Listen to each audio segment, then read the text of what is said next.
Hello friends, welcome back to my YouTube channel. My name is Saransh. आज के इस video में मैं आपको अपने शिफ्ट का एनालिसिस करने वाला हूँ आरआरबी क्लर्क का जो मैं देने गया था। ठीक है, भोपाल में गया था मैं। और मेरा जो एग्ज़ाम था वो था 7 दिसंबर को। रिपोर्टिंग टाइम था 10:15 बजे। ठीक है, और ट्रिनिटी कॉलेज में मैं गया था जिसका अब नाम हो गया Prestige institute of management and research.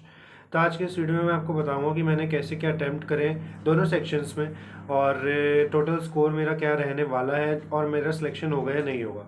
So reasoning और क्वांट्स, इसमें दो ही सेक्शन आते हैं। अब सबसे पहले ओपन हुई रीजनिंग। तो मैंने क्या सोचा था, मैं टारगेट बना के गया था कि भाई रीजनिंग में मेरे 40 क्वेश्चन में से 40 अटेम्प्ट हो जाएंगे ईजिली। और क्वांट्स में मैं, क्योंकि मॉक में क्वांट्स टफ आती है, तो क्वांट्स में मैं एटलीस्ट 35 तो टच कर ही दूंगा, तो मेरे टोटल अटेम्प्ट 75 हो जाएंगे। ये मैं माइंड में बना के गया था। बट जैसे ही रीजनिंग ओपन हुई, मैंने पहला क्वेश्चन करा, हो गया आराम से, पजल वगैरह भी हो गए। ठीक है, लेकिन जो एक पजल है, एक पजल में मैं अटक गया। और उस पजल में मैं इतना ज़्यादा अटका ना, मतलब बार बार वही पजल करे जा रहा, हो ही नहीं रही वो पजल। और वो पजल कौन सी थी, उसमें दिया था कि मंडे से संडे तक, Monday Tuesday Wednesday Thursday Friday Saturday Sunday तक आपके एक वो कुछ कुछ दिया था उन्होंने डेटा, और उसको जमाना था। और उसमें एक सिंपल सा क्लू था कि number of person before D is equal to number of person after D. तो डी को सेंटर में रखना था, और वो मैं भूल ही गया। मतलब वो मेरा क्लू बार बार, मतलब क्या बोलूँ मैं, ओवर कॉन्फिडेंस कह लो या कुछ भी कह लो, वो हुआ ही नहीं पजल। एंड तक मैंने छोड़ दिया उस पजल को। मैं बाकी सारे बनाए धीरे धीरे। पहले तो मैं बहुत पैनिक हो गया जब वो पजल नहीं बनी। मैंने सोचा मरे, क्योंकि इसमें एक भी क्वेश्चन नहीं बनता तो कट ऑफ ज़्यादा जाता है, इसका प्रेशर रहता है माइंड में। तो ये वीडियो पूरा एंड तक देखना, आपके लिए यूज़फुल रहेगा। ठीक है, अब सुनो। तो मैंने धीरे धीरे दूसरे पजल बनाए, बन गए।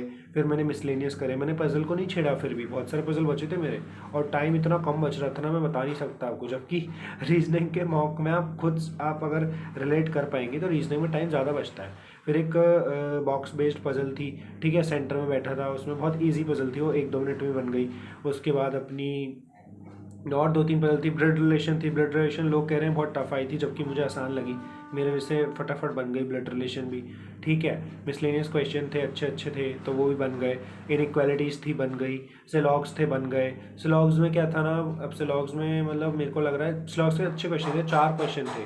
4 क्वेश्चन में से मेरा एक गलत हो सकता है शायद, वैसे नहीं होगा मोस्ट प्रोबेबली।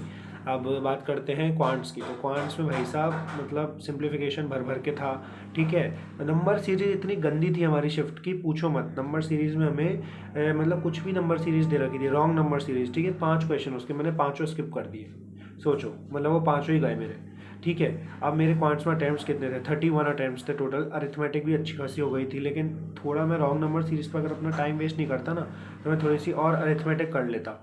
सो वही बात है कि अपना टाइम को अच्छे से यूटिलाइज़ करना। अब जो आपकी शिफ्ट्स आ रही हैं आने वाली, तो उनके लिए मैं एक एडवाइस दे रहा हूँ कि अपने टाइम को अच्छे से यूटिलाइज़ करना। पहले उस क्वेश्चन पे मत स्टक होना, जैसे नहीं आ रहा तो छोड़ देना उस क्वेश्चन को।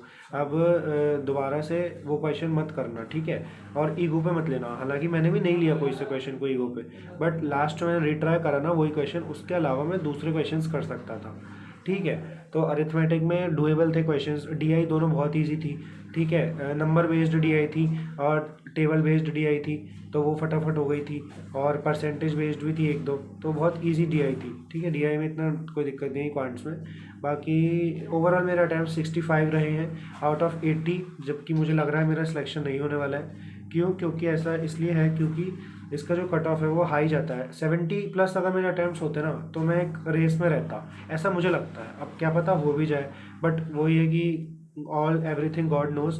एंड आप अपने अटैम्प्ट्स बताओ कि आप लोगों ने कितने अटैम्प्ट्स करें, और आने वाली शिफ्ट्स को ऑल द बेस्ट सभी को जिनका भी एग्ज़ाम होने वाला है। और यही जो मेरी एडवाइस है, ये अगर आप फॉलो करेंगे तो आपके आराम से 75+, 70+ भी नहीं, 75+ आपके अटैम्प्ट्स हो जाएंगे। So thanks for watching this video and subscribe my channel for because I share everything, मतलब जो मेरी जर्नी है, जो मैं एग्ज़ाम्स देने जाता हूँ, and everything related to it. Thanks for watching this video and subscribe. Bye bye.